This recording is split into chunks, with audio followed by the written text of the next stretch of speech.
Hello my dear friends, welcome है आप सभी का अपने परिवार इक्वलिटी मास्टर क्लासेस पर। जैसा कि आप सभी को पता है, हम आपको मोस्ट इम्पोर्टेंट टॉपिक सीरीज चलाए हुए थे। सभी को मोस्ट इम्पोर्टेंट टॉपिक यहाँ से प्रोवाइड करवा रहे थे और यकीनन मानो अब के बोर्ड 2025 में आपको यही चीजें देखने को मिलेंगी जो चीजें मैं आपको प्रोवाइड करवा रहा हूँ। तो आइए चलते हैं अपने एक न्यू चैप्टर के साथ। ये चैप्टर मात्र आपका 10 मिनट का ही रहने वाला। 10 मिनट से आपसे ज्यादा वक्त नहीं लूंगा क्योंकि इस चैप्टर में ज्यादा कुछ आता नहीं है। तो आइए स्टार्ट करते हैं अपने न्यू चैप्टर को, जो कि है आपका अल्कोहल फिनोल ईथर। इसमें से कितना वेटेज है, कहाँ तक पूछा जाएगा, वो मैं आपको बताता हूँ। कौन सी नेमिंग रिएक्शन आपको करनी है, कौन सी मैकेनिज्म इस बार पूछने वाले हैं। मैकेनिज्म 3 है इसमें, कौन सी ज्यादा इंपॉर्टेंट है, कौन सी आपको कर जानी है। और नेमिंग रिएक्शन की बात करें तो 2 इंपॉर्टेंट यहाँ से नेमिंग रिएक्शन मानी जाती है। हालांकि मैं सभी को बता दूंगा आपको कि ये नेमिंग रिएक्शन है। और यहाँ से आपका एक एसिडिक स्ट्रेंथ और बॉइलिंग पॉइंट भी पूछा जाता है। चलिए तो शुरुआत करते हैं अपने चैप्टर की। चैप्टर का नाम हुआ आपका alcohol phenol ether.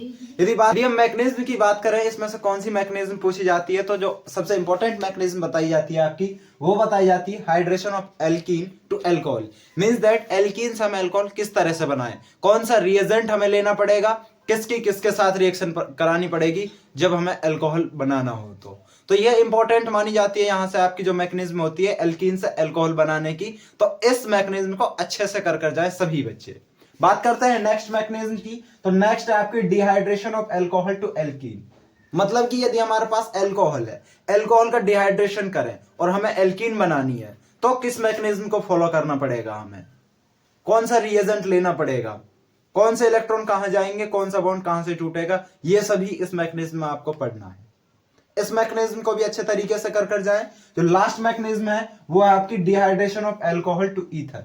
Means that यानी कि हमें अल्कोहल से ईथर बनाना है, तो किस तरह से बनाएंगे, ये मैकेनिज्म आपको पढ़नी है यहाँ से। तो यहाँ से आपकी 3 मैकेनिज्म इंपॉर्टेंट हुई। सबसे इंपॉर्टेंट एल्कीन टू अल्कोहल है, दूसरी अल्कोहल टू एल्कीन, तीसरी अल्कोहल टू ईथर। इन तीनों मैकेनिज्म को यहाँ से अच्छे से कर जाए।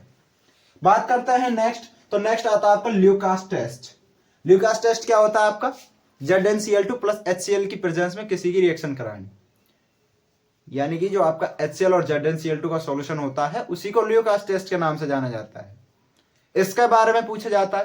किस तरह से पूछा जाता है, मतलब कि जो प्राइमरी अल्कोहल होता है वो ल्यूकास टेस्ट के साथ रिएक्शन करता है या नहीं करता, सेकेंडरी अल्कोहल होता है करता है या नहीं करता, टर्सरी अल्कोहल होता है करता है या नहीं करता, यदि करता है तो कैसे करता है।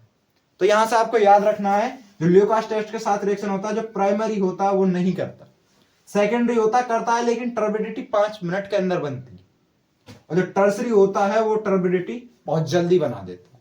इसका मतलब हुआ कि जो टर्सरी अल्कोहल होगा वो ल्यूकास टेस्ट के साथ फास्टर रिएक्शन करेगा। क्लियर यहां से ये भी। बात करते हैं नेक्स्ट। तो नेक्स्ट आता है आपका ऑक्सीडेशन के अंदर। ऑक्सीडेशन जो प्रोसेस होती है उसकी यदि हम बात करें अल्कोहल के अंदर, तो क्या मिलेगा हमारे लिए। जो हमारी प्राइमरी अल्कोहल होता है, यदि हम उनकी ऑक्सीडेशन करते हैं तो हमें एल्डिहाइड मिलता है, और यदि हम सेकेंडरी अल्कोहल की ऑक्सीडेशन करते हैं तो हमें कीटोन मिलता है। इस बात को ध्यान रखना, 1 नंबर में पूछा जा सकता है। यदि हम प्राइमरी अल्कोहल का ऑक्सीडेशन करें तो एल्डिहाइड मिलेगा, और सेकेंडरी अल्कोहल का यदि हम ऑक्सीडेशन करते हैं तो हमें कीटोन मिलता है। इस बात का ध्यान रखना। और यहीं से मैं आपसे बात कर लूं, यदि कोई IPSC और कॉमन नेम यदि पूछे जाते हैं यहां से, तो इसी चैप्टर से पूछे जाएंगे।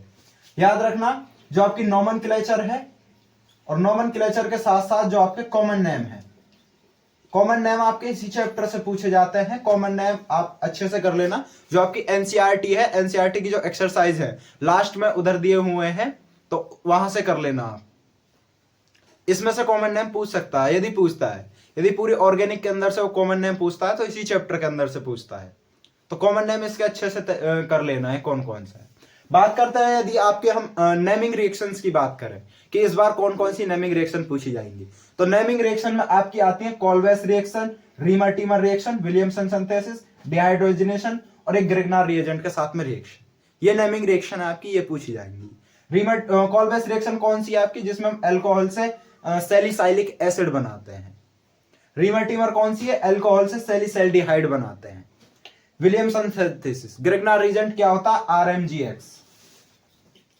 ये इंपॉर्टेंट है यहां से आपकी नेमिंग रिएक्शन। दोनों के दोनों मोस्ट इंपॉर्टेंट है, कॉल्वेस और रीमर-टीमर। साथ में आपकी ये विलियमसन सिंथेसिस भी है। यदि और बात करें ये तो हो गई आपकी इंपॉर्टेंट। यदि और बात करें और क्या आ सकता है इसमें से, तो इसमें से और आ सकता है एस्ट्रिफिकेशन। एस्ट्रिफिकेशन जो प्रोसेस है वो आ सकती है इसमें से। एक और प्रोसेस होती है डॉस प्रोसेस, जिसका और नाम देते हैं, डॉस भी बोला जाता है, डॉस प्रोसेस। ये भी इंपॉर्टेंट है, यहां से ये भी कर लेना। मोस्ट इंपॉर्टेंट ये है आपकी जो मैंने लिख दी है। बात करें यदि और दो चार टॉपिक, तो दो चार टॉपिक में और इंक्लूड हो जाता है बॉइलिंग पॉइंट और एसिडिक स्ट्रेंथ। अल्कोहल होता है जो बॉइलिंग पॉइंट पर किस तरह से निर्भर करता है। और मैंने यहां लिख दिया, याद रखना कि जो बॉइलिंग पॉइंट होता है वो मॉलिक्यूलर मास जो होता है उसके डायरेक्टली प्रोपोर्शनल होता है, और जो ब्रांचिंग होती है उसके इनवर्सली प्रोपोर्शनल। ब्रांचिंग का मतलब है मैं कुछ इस तरह से लिख दूं, CH3 C CH3 CH3 CH3, तो ये काफी ज्यादा ब्रांचिंग हो जाएगी, तो इसका बॉइलिंग पॉइंट बहुत कम रहेगा। याद रखना इस बात को। वहीं पर मैं एसिडिक स्ट्रेंथ की बात करूं, तो एसिडिक स्ट्रेंथ में यह पूछा जाता है, यदि हमारे पास कोई इलेक्ट्रॉन विड्रॉइंग ग्रुप है तो उसकी एसिडिक स्ट्रेंथ बढ़ती है, और यदि हमारे पास कोई इलेक्ट्रॉन डोनेटिंग ग्रुप है तो उसकी एसिडिक स्ट्रेंथ घटती है। इस बात को याद रखना। और यहां से यह प्रश्न बहुत बार पूछा गया है, which of the following is most acidic, alcohol और फिनॉल, मींस दैट अल्कोहल और फिनॉल में से कौन सबसे ज्यादा एसिडिक है। इस प्रश्न को अच्छे से कर लेना। Paranitrophenol is more acidic then phenol, जो पैरानाइट्रोफिनॉल है वो ज्यादा एसिडिक है फिनॉल से, क्यों? तो इस क्वेश्चन को भी अच्छे से कर लेना, यहां से ये क्वेश्चन भी पूछा जा सकता है। और सभी यही है जो मैंने बता दिया आपको, यही आपका अल्कोहल फिनॉल ईथर में से पूछा जाता है। चाहो तो आप स्क्रीनशॉट ले सकते हो इसका, यही पूछा जाएगा, यहां से ज्यादा कुछ पूछा नहीं जाएगा। आपके मात्र 2 चैप्टर और रहते हैं, 2 और 3 चैप्टर और रहते हैं यहां से। एक तो एल्डिहाइड कीटोन, कार्बोक्सिलिक एसिड, एक आपका एमाइंस और बायोमोलिक्यूल्स। बायोमोलिक्यूल्स तो करा दिया, 2 ही चैप्टर रहते हैं आपके। 2 चैप्टर के बाद मैं आपको एक सीरीज दोबारा से लाऊंगा, उस सीरीज का नाम रहेगा आपका by marks series. By marks series मतलब कि आपको जैसे कि 1 मार्क्स से जो क्वेश्चन है उनको कराएंगे पहले चैप्टर वाइज, फिर 2 मार्क्स के जो क्वेश्चन है चैप्टर वाइज उनको करवाएंगे, 3 मार्क्स के क्वेश्चन को चैप्टर वाइज करवाएंगे, 5 मार्क्स के क्वेश्चन को चैप्टर वाइज करवाएंगे। डेली का डेली आपको एक चैप्टर प्रोवाइड करवाते रहेंगे इसी तरह से। तो बने रहिएगा हमारे साथ, हम आपको इसी तरह से बोर्ड 2025 एग्जाम में केमिस्ट्री में आपका 90+ ला कर आएंगे। तो इसी के साथ अभी चाहता हूं मैं आप सभी से इजाजत। थैंक यू, धन्यवाद।